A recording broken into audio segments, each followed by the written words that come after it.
옛날 옛적 경기도의 한 평화로운 시골 마을에 봉구라는 청년이 살고 있었다. 그는 뛰어난 힘을 자랑했지만 너무 솔직하고 순진한 성격 덕분에 마을 사람들 사이에서 바보 봉구라는 별명을 얻었다. 그는 이미 30이 넘었지만 아직 혼자였다. 마을의 다른 남자들은 모두 가정을 꾸리고 행복하게 살고 있었지만 봉구는 늘 외롭게 집으로 돌아가곤 했다. 결혼을 원하지 않은 것이 아니었다. 하지만 그의 어수룩한 성격 때문에 마을의 처녀들은 그를 멀리하고 심지어 비웃기까지 했다. 그러던 어느 날 봉구는 더 이상 이렇게 살 수 없다고 결심했다. 그의 늙은 아버지는 봉구를 불러 조용히 말했다. 봉구야, 너도 이제 장가를 가야 하지 않겠느냐? 아버지, 저도 그러고 싶어요. 그런데 다들 저를 바보라고 놀려요. 사람들이 뭐라고 하든 신경 쓰지 마라. 내가 진심을 다하면 언젠가 너를 알아주는 사람이 있을 게다. 그럼 저는 어떻게 해야 하나요? 가만히 있지 말고 직접 나서야지. 기다리기만 하면 아무것도 변하지 않는다. 그렇다면 저는 오늘부터 마을 처녀들에게 마음을 전해보겠습니다. 한번 두들겨보면 어떻게든 되겠죠. 봉구는 사랑을 찾겠다는 결심을 하자마자 마을에서 가장 아름답고 지혜롭다는 소연 아씨에게 먼저 가보기로 했다. 그녀는 마을에서 가장 부유한 양반 집안의 딸이었고 많은 남성들이 그녀에게 구애했지만 아무도 그녀의 마음을 얻지 못했다. 하지만 봉구는 단순한 마음으로 생각했다. 가장 예쁜 아씨한테 먼저 가면 되겠지. 그럼 바로 결혼할 수 있을 거야. 그렇게 봉구는 소연 아씨의 집을 찾아갔다. 기와집 대문 앞에서 문을 두드리자 하녀가 나와 봉구를 올려다보았다. 저기, 소연 아씨 계십니까? 청혼하러 왔습니다. 하녀는 놀란 듯이 봉구를 쳐다보더니 안으로 들어가 전했다. 잠시 후 우아한 한복을 입은 소연 아씨가 마당으로 나왔다. 그녀는 봉구를 한참 동안 바라보다가 피식 웃었다. 뭐라고? 청혼? 너 내게 지금 청혼을 하는 거야? 네. 저는 아주 튼튼하고 정직하고 일도 잘합니다. 소연 아씨랑 결혼하면 아주 행복하게 해드릴 자신 있습니다. 소연은 한쪽 입꼬리를 올리며 비웃었다. 웃기지도 않네. 내가 감히 나한테 청혼을 해? 넌 바보라면서? 바보라뇨? 저는 성실한 사람이에요. 그래? 그럼 내가 글은 읽을 줄 아니? 봉구는 머뭇거리며 극적였다. 그건 좀 어렵지만 저는 열심히 일할 수 있습니다. 소연은 고개를 저으며 냉정하게 말했다. 내가 아무리 힘이 세고 착해도 나는 무식한 바보랑 결혼할 생각이 없어. 당장 나가. 그녀는 손짓을 하며 하녀들에게 봉구를 쫓아내라고 했다. 하녀들은 당황했지만 결국 봉구를 밀어내며 대문을 닫아버렸다. 봉구는 멍하니 대문 앞에 서 있었다. 그는 예상했던 것과는 너무나도 다른 결과에 충격을 받았다. 아니, 힘이 세고 성실하면 결혼할 수 있는 거 아니었어? 하지만 봉구는 쉽게 포기하지 않았다. 괜찮아. 아직 다른 처녀들이 많으니까. 라며 그는 다시 걸음을 옮겼다. 봉구는 멍하니 대문 앞에 서 있었다. 그는 예상했던 것과는 너무나도 다른 결과에 충격을 받았다. 아니, 힘이 세고 성실하면 결혼할 수 있는 거 아니었어? 하지만 봉구는 쉽게 포기하지 않았다. 괜찮아. 아직 다른 처녀들이 많으니까. 라며 그는 다시 걸음을 옮겼다. 소연아 씨에게 처참하게 거절당한 봉구는 실망스러웠지만 곧바로 포기하지 않았다. 그는 이번엔 조금 더 다정하고 착한 여인을 찾아가기로 했다. 소연아 씨는 너무 도도했어. 하지만 이번에는 다를 거야. 그가 향한 곳은 마을에서 가장 인품이 훌륭한 관청의 딸, 지원 아씨의 집이었다. 그녀의 아버지는 청렴한 관리로 유명했고 지원 아씨 또한 곱고 단정한 성품을 지닌 여인이었다. 마을 사람들은 그녀가 온화하고 누구에게나 친절하다고 칭찬했다. 그래, 친절한 분이라면 나를 함부로 쫓아내진 않겠지? 봉구는 지원 아씨의 집 앞에서 깊은 숨을 들이마셨다. 이번엔 조금 더 조심스럽게 접근해야겠다고 생각한 그는 지난번처럼 소리를 지르지 않고 살짝 문을 두드렸다. 잠시 후 우아한 옷차림의 지원 아씨가 직접 나왔다. 그녀는 봉구를 보고 살짝 놀란 듯했지만 소연 아씨처럼 비웃지는 않았다. 지원 아씨, 안녕하세요. 저는 봉구라고 합니다. 사실은 오늘 아씨에게 청혼하러 왔습니다. 지원은 순간 당황한 듯했지만 금세 부드러운 미소를 지었다. 봉구 씨, 저에게 청혼을 하러 오셨다고요? 네. 저는 아주 튼튼하고 정직하고 성실합니다. 저와 결혼하면 아주 행복하게 해드릴 수 있어요. 지원은 곰곰이 봉구를 바라보다가 조용히 한숨을 쉬며 말했다. 봉구 씨, 저는 봉구 씨가 성실하고 착한 분이라는 걸 알아요. 그리고 이렇게 직접 와서 마음을 표현한 용기도 대단하다고 생각해요. 봉구의 얼굴이 환하게 밝아졌다. 이번엔 성공인가? 그는 기대하며 지원을 바라봤다. 하지만 지원의 표정은 조심스러웠다. 그런데 저는 봉구 씨와는 맞지 않을 것 같아요. 왜요? 지원은 부드러운 목소리로 설명했다. 저는 지적인 대화를 나누는 걸 좋아해요. 책을 읽고 글을 쓰고 세상 이야기를 듣는 걸 즐기죠. 하지만 봉구 씨는 그녀는 말을 잠시 멈추었다가 조심스럽게 덧붙였다. 조금 단순한 편이잖아요? 봉구는 순간 멍해졌다. 그는 손가락을 극적이며 말했다. 그렇긴 하지만 저는 정말 열심히 노력할 수 있어요.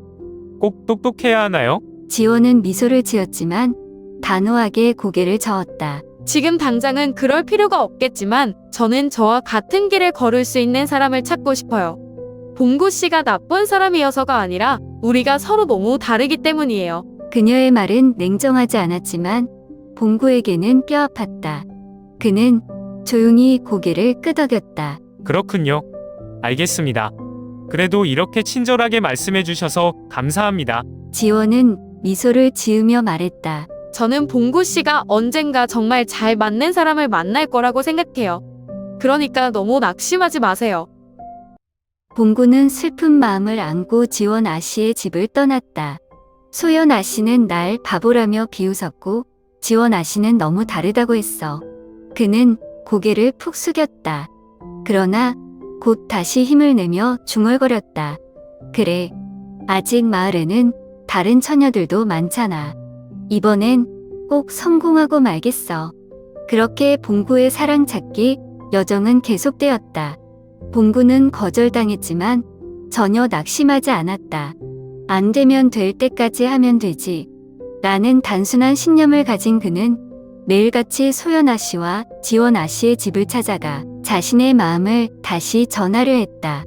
하루도 빠짐없이 두 집을 찾아가는 봉구. 아침이면 봉구는 소연 아씨의 집으로 가서 대문을 두드렸다. 소연 아씨, 저 봉구입니다. 오늘도 제 마음을 전하러 왔어요. 소연은 대문 안에서 듣고 한숨을 쉬었다. 아휴, 또 왔어? 하녀들이 대문을 살짝 열어보면 봉구는 두 팔을 활짝 벌린 채 서 있었다. 아씨를 위한 노래를 만들었어요. 한번 들어보세요. 그리고는 목소리를 높여 어설픈 노래를 부르기 시작했다.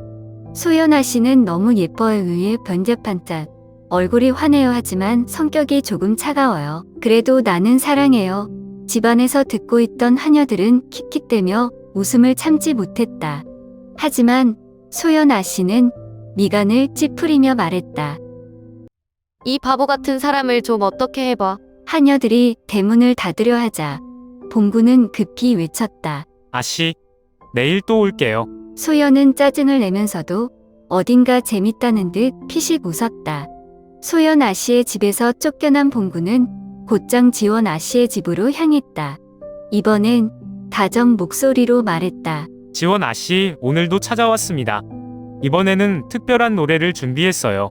지원은 창문을 열고 봉구를 내려다보았다. 또 노래요? 이번엔 아씨를 위한 아주 특별한 곡입니다. 들어보세요. 지원 아씨는 마음이 따뜻해요. 책도 잘 읽고 글도 잘 써요. 난 책은 못 읽지만 힘은 엄청 세요. 같이 살면 재미있을 거예요. 지원은 노래를 들으며 웃음을 참지 못했다. 하하, 봉구 씨. 정말 재밌네요. 하지만 그녀는 고개를 저었다. 하지만 노래를 부른다고 제 마음이 바뀌진 않아요. 그럼 뭐 하면 바뀌나요? 아마도 조금 더 배워보고 더 깊이 있는 사람이 된다면 봉구는 고개를 갸웃했다. 깊이 있는 사람? 땅을 더 많이 파면 될까요? 지원은 박장대소했다. 하하하. 아니요, 그건 아니고요. 하녀들도 주변에서 웃음을 터뜨렸다. 봉구는 두 손을 허리에 올리고 자신만만하게 말했다. 좋아요. 내일도 올게요. 저는 포기하지 않아요. 마을 사람들은 봉구의 행동을 보며 웃음을 터뜨렸다. 저 녀석 정말 대단하다. 사랑에 빠지면 저렇게 되는 건가? 그런데 너무 웃겨서 못 쫓아내겠어. 봉구는 매일같이 두 집을 오가며 자신의 노래를 부르고 사랑을 고백했다. 물론 여전히 거절당했지만 점점 마을 사람들에게 인기가 많아졌다. 봉구는 매일 마을의 처녀들에게 노래를 부르며 구애를 했지만 여전히 혼자였다.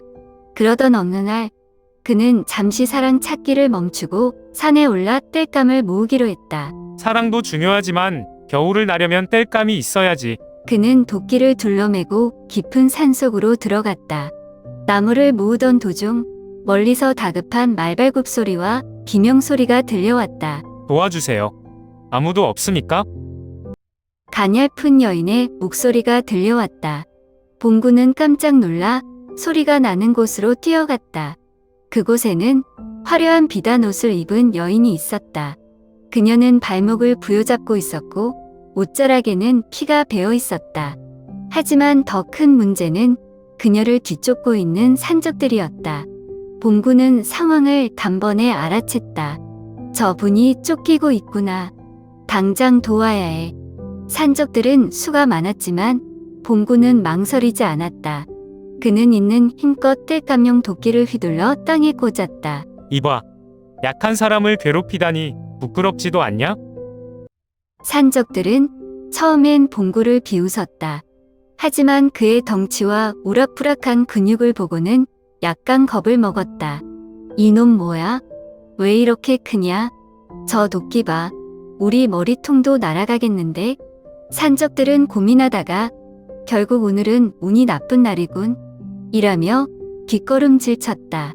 그들은 해원을 버려두고 황급히 달아났다. 산적들이 사라진 후 봉구는 쓰러져 있는 여인을 바라보았다. 그녀는 피곤에 지쳐 정신을 잃고 있었다. 이대로 두면 안 돼. 봉구는 조심스럽게 그녀를 업고 근처의 안전한 동굴로 데려갔다. 그는 손수 마른 나뭇가지를 모아 불을 피우고 자신이 쌓은 보리떡과 말린 고기를 꺼내 그녀의 옆에 두었다. 그리고 가장 중요한 일. 그는 나뭇잎과 깨끗한 천으로 그녀의 상처를 치료해 주었다. 이렇게 하면 될 거야. 내 손이 좀 거칠지만 정성껏 해야지. 얼마 후 혜원 아씨는 천천히 눈을 떴다. 아름다운 눈동자가 살짝 흔들렸다. 하지만 그녀는 깨어나자마자 주변을 둘러보며 인상을 찌푸렸다. 이곳이 어디지? 이 촌스러운 냄새는 뭐야? 그녀는 옆에 있던 봉구를 발견하자마자 눈을 부릅뜨고 소리를 질렀다. 너는 누구야? 감히 나를 만졌어? 봉구는 당황했다. 아니, 내가 구해줬어요. 여기가 안전할 것 같아서 모시고 왔어요. 혜원은 팔짱을 끼고 코웃음을 쳤다. 촌뜨기 주제에 감히 나를 구해? 내 몸을 만졌으면 책임져야 하는 거 아니야? 봉구는 땀을 삐질 흘렸다. 그게 아니라 그냥 치료만 해드린 거예요. 그게 그거지. 감히 나를 업다니. 내 몸에 내 손이 닿다니. 내가 감당할 수 있겠어? 혜원은 기세등등하게 따졌지만 곧 허기가 진듯 배에서 꼬르륵 소리가 났다. 봉구는 말없이 보리떡과 말린 고기를 내밀었다. 일단 이거라도 드세요. 굶으면 힘이 안 나요. 혜원은 처음에는 거부하는 듯했지만 결국 허기진 배를 달래기 위해 보리떡을 받아들었다. 한 입에 문 그녀는 얼굴을 찌푸렸다. 이게 무슨 맛이람? 이렇게 투박한 음식을 먹으라고? 그러면서도 그녀는 계속 씹었다. 봉구는 피식 웃으며 나뭇가지로 불을 더 피웠다. 맛없어도 먹어야 힘이 나요. 저도 배고프지만 아씨가 먼저 드세요. 혜원은 봉구를 흘겨보았지만 그의 진심 어린 행동이 이상하게 느껴졌다. 그날 밤 봉구는 동굴 바깥쪽에 몸을 웅크린 채 앉아 있었다. 혜원은 그를 바라보며 인상을 찌푸렸다. 왜 거기서 자고 있어? 아씨는 따뜻한 곳에서 주무셔야죠. 저는 여기 있어도 괜찮아요. 혜원은 어이가 없다는 듯 한숨을 쉬었다. 너 바보지? 봉구는 웃으며 말했다. 맞아요. 다들 저보고 바보래요. 혜원은 한동안 봉구를 바라보다가 조용히 몸을 돌렸다. 그녀는 처음으로 이 이상한 바보가 조금은 특별하게 느껴졌다. 산길을 따라 내려가던 두 사람. 혜원은 여전히 기품을 유지하려 했지만 피로에 지친 몸은 점점 그녀를 무겁게 짓눌렀다. 봉구는 그런 혜원을 곁눈질로 살폈다. 아씨, 많이 힘드시죠? 제가 업어드릴까요? 혜원은 그 말을 듣고 얼굴을 붉히며 고개를 획 돌렸다. 됐어요. 내가 누군데 감히 총구의 등에 업히겠어요? 그녀는 자존심을 세우려 했지만 다음 걸음을 내딛는 순간 발목이 접질렸다. 아야. 혜원은 그 자리에 주저앉고 말았다. 그녀가 발목을 부여잡고 신음을 흘리는 순간 봉구는 한숨도 쉬지 않고 앞으로 나섰다. 괜찮으세요? 제가 봐도 될까요? 혜원은 잠시 머뭇거렸지만 통증이 너무 심해 반항할 기운조차 없었다. 봉구는 조심스럽게 그녀의 발목을 감싸고 살폈다. 다행히 크게 다친 건 아니에요. 하지만 당장 걷기는 힘들겠어요. 그는 그녀를 바라보며 씩 웃었다. 이제 도도한 척하지 말고 그냥 업히세요. 제가 안전한 곳까지 모셔다 드릴게요. 혜원은 입술을 깨물었다. 하지만 다른 선택지는 없었다. 그녀는 아주 살짝 고개를 끄덕였다. 단지 지금뿐이에요. 이걸 빚이라 생각하세요. 봉구는 아무 대답도 하지 않고 그녀를 가볍게 업었다. 예상보다 더 단단하고 넓은 그의 등의 혜원은 순간 말을 잃었다. 그러나 얼마 가지 않아 앞길을 막아선 검은 그림자들이 나타났다. 봉구는 단숨에 혜원을 바위 뒤에 내려놓고 앞으로 나섰다. 혜원이 놀란 눈으로 그를 바라봤다. 봉구 씨, 당신 설마 싸울 생각이에요? 봉구는 그녀를 돌아보지 않은 채 조용히 말했다. 걱정 마세요. 저는 힘 하나는 새니까요. 그 순간 봉구는 전혀 다른 사람이 되어 있었다. 더 이상 천진난만한 바보가 아니었다. 단단한 어깨, 강한 눈빛, 그리고 거침없는 움직임. 혜원은 눈앞에서 벌어지는 광경에 숨을 죽였다. 봉구는 거대한 나무 둥치를 번쩍 들어 올려 땅에 내리꽂았다. 그는 막강한 힘으로 적들을 하나하나 쓰러뜨려 갔다. 순식간에 상황이 역전되었다.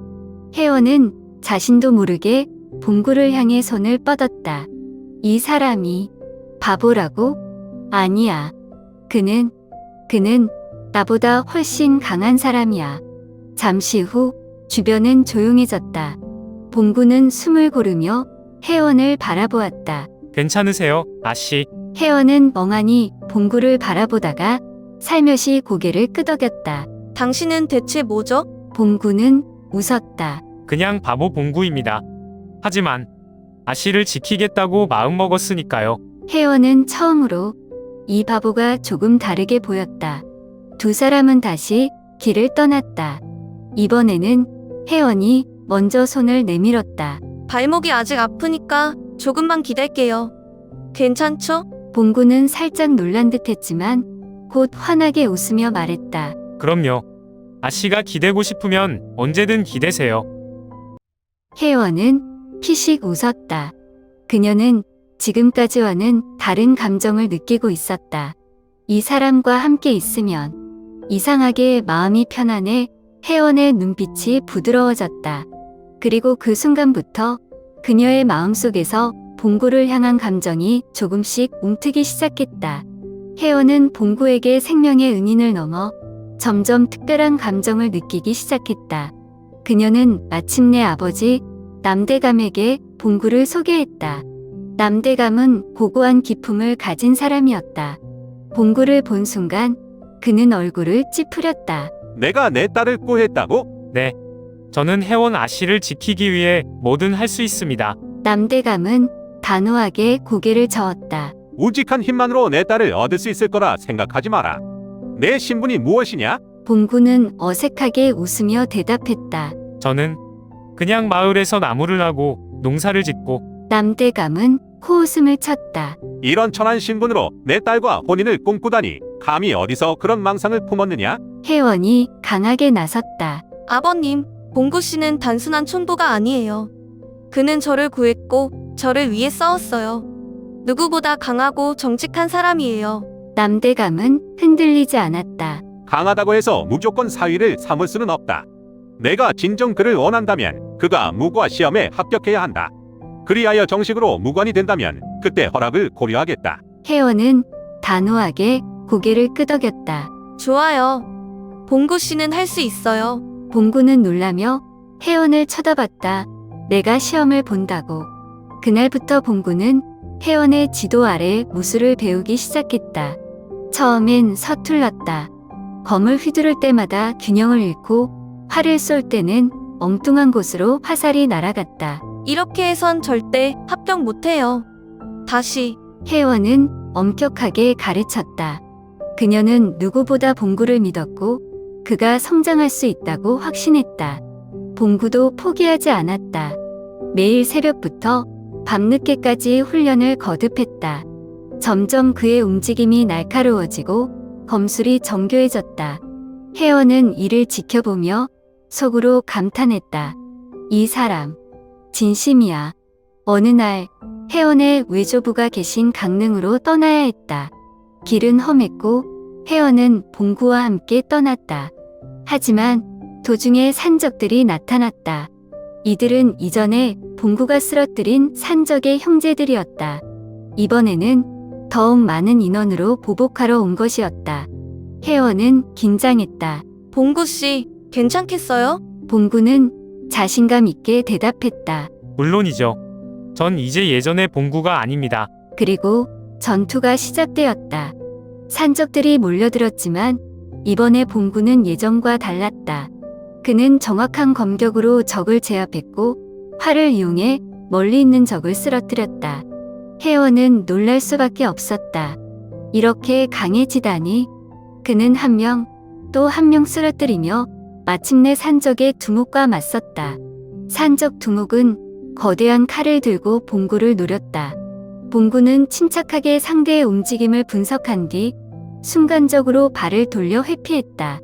그리고 날카로운 일격을 가했다. 두목은 쓰러졌다. 혜원은 숨을 멈췄다. 그녀 앞에는 이제 더 이상 바보 봉구가 아닌 한 명의 진정한 전사가 서 있었다. 산적들을 물리친 후 혜원은 봉구에게 다가갔다. 봉구 씨, 정말 대단해요. 봉구는 웃었다. 다 아씨 덕분이죠. 저를 가르쳐 주셨잖아요. 혜원은 가만히 그를 바라보다가 아주 살짝 손을 내밀었다. 봉구는 당황했지만 곧 혜원의 손을 조심스레 잡았다. 이제 그들의 관계는 더 이상 이전과 같지 않았다. 봉구는 무과 시험을 치르기 위해 한양으로 향했다. 시험장에서 그는 이제껏 갈고 닦은 실력을 유감없이 발휘했다. 검술, 궁술, 체력 시험 등에서 그는 다른 응시자들을 압도했다. 심사관들은 서로 얼굴을 마주보며 감탄했다. 이 사내가 촌부라 했다고? 놀랍군. 결국 봉구는 당당히 무과에 합격했다. 그리고 그는 정식으로 무관으로 임명되었다. 혜원은 기쁜 마음으로 아버지에게 소식을 전했다. 아버님, 봉구 씨가 해냈어요. 이제 약속을 지켜주세요. 남대감은 한동안 봉구를 바라보았다. 그의 눈에는 더 이상 촌스러운 나무꾼이 아니라 한 나라를 지킬 만한 훌륭한 무관이 보였다. 마침내 그는 깊은 한숨을 내쉬며 말했다. 좋다. 이제 그는 내 사위로 맞을 자격이 있다. 혜원의 얼굴에 꽃이 피었다. 봉구는 혜원을 바라보며 수줍게 웃었다. 정말 이뤄졌어? 한양에서 성대한 결혼식이 열렸다. 혜원은 봉구의 손을 꼭 잡으며 말했다. 이제 어디든 당신과 함께 할 거예요. 봉구는 진심 어린 눈빛으로 대답했다. 저도요. 이제 평생 아씨만 지킬 겁니다. 두 사람은 수많은 축복 속에서 부부가 되었다. 결혼 후 봉구는 혜원을 자신의 고향으로 데려갔다. 오래된 초가집 앞에서 봉구의 아버지가 흐릿한 눈으로 아들을 맞이했다. 우리 봉구가 이렇게 훌륭한 사람이 되었구나. 봉구는 환하게 웃으며 혜원을 소개했다. 아버지, 이분이 제 아내예요. 혜원은 공손히 인사했다. 아버님, 앞으로 잘 부탁드립니다. 그녀는 이제 단순한 귀족 아씨가 아니었다. 그녀는 봉구와 함께 살아갈 여인이었다. 봉구는 고향에 크고 아름다운 기와집을 지었다. 그는 성실한 태도와 뛰어난 무술 실력으로 점점 더 출세했다. 결국 그는 장군의 자리까지 올랐다. 혜원은 그의 곁에서 지혜롭게 내조하며 봉구가 더욱 빛날 수 있도록 도왔다.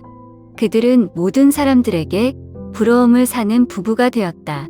한편 소영과 지원은 이 소식을 듣고 깜짝 놀랐다. 그 바보 봉구가 장군이 되었다고? 과거 봉구를 비웃던 두 사람은 이제 그의 힘과 지위에 눈이 멀어 다시 그를 유혹하려 했다. 어느 날 소연이 봉구의 집 앞에 찾아와 은근히 미소를 지었다. 장군날이 오랜만이에요. 이제 보니 정말 멋있어지셨군요. 옛날 일은 다 잊고 우리 다시 가까워지는 것 어때요? 봉구는 차갑게 웃으며 대답했다. 저는 과거를 잊지 않았습니다. 그리고 저에겐 혜원 아씨가 있습니다. 소연의 얼굴이 굳어졌다.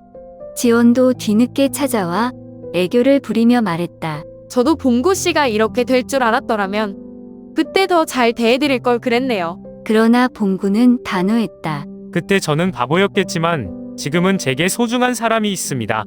저를 웃음거리로 만들었던 사람들에게 다시 마음을 줄 일은 없습니다. 소영과 지원은 할 말을 잃고 돌아섰다. 그들은 이제야 깨달았다. 진짜 보석을 버린 것은 우리였구나. 그러나 모든 것은 이미 늦어버렸다. 혜원은 봉구에게 미소를 지으며 물었다. 후회되지 않아요? 봉구는 따뜻한 눈빛으로 혜원을 바라보았다. 전혀요. 저는 제 인생에서 가장 귀한 사람을 얻었으니까요. 두 사람은 손을 맞잡고 집 안으로 걸어갔다. 그곳에는 사랑과 신뢰가 가득한 새로운 삶이 기다리고 있었다.